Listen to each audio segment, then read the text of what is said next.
President Trump and Defense Secretary Pete Hegseth held a surprise meeting with top military leaders in Virginia yesterday.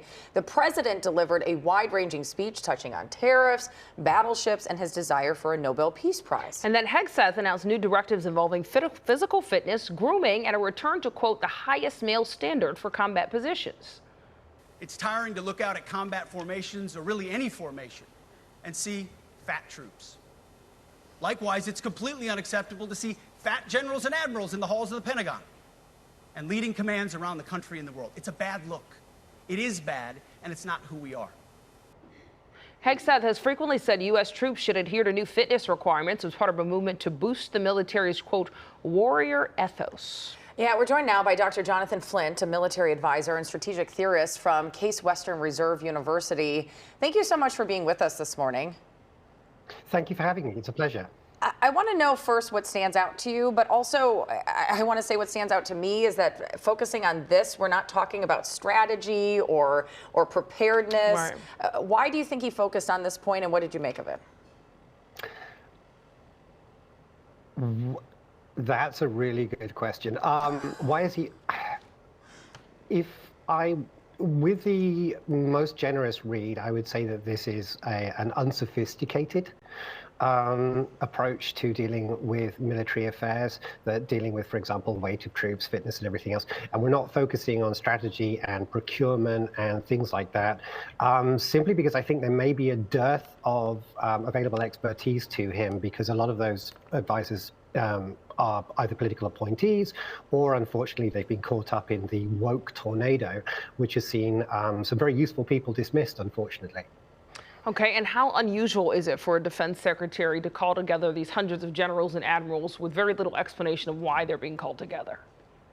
Extraordinarily unusual. I don't think I can think of another occasion where this has happened at such short notice and in such numbers. And remember, we've called in people from Korea, Japan, Germany, all of the strategic commands and stuff like that, to bring them into Quantico to give them this pep talk.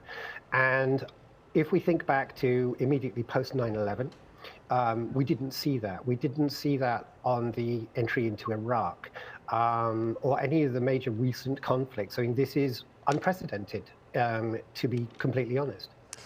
You know, I just wonder, are there risks that we're taking with doing this type of thing? Calling the generals together, potentially. I mean, a bad actor, you know, even giving people a week's notice that pretty much the entire general staff is going to be in one place, although Quantico is very safe, is a risk.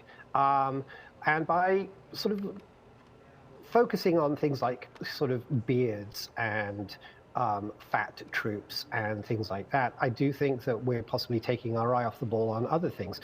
There's, you know, and one key risk, I think, is that we're seeing a de-emphasis on sexual harassment and assault. And the thing is that the military already has, shall we say, a spotty record on sexual harassment and assault of female troops and male troops, and seeing a de-emphasis on that raises risks to the force. Yeah, he outlined this overhaul of military standards and gender rules, but how does that match up with military readiness and inclusion? In fact, he even said that some standards and quotas he felt were being bypassed for the sake of inclusion. Yeah, I mean, the thing is that we have to accept that, you know, there are differing fitness standards available, you know, in the majority of the force now. The same fitness standards between men and women, for example, apply in sort of the Rangers and the extremely combat forward groups. When you get to other jobs, MOSs as they are in the trade, those standards do differ.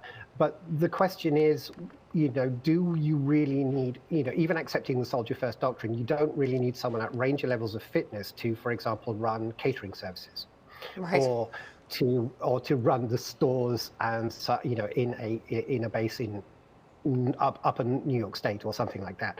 So I do think that that may be slightly short-sighted. And then the grooming standards, we have to remember that, for example, the beard rule, or the no beard waiver, or the no shave waiver, which was given, was overwhelmingly used by African American troops because they suffer they can suffer from a medical condition which makes it uncomfortable and indeed unsanitary for them to shave.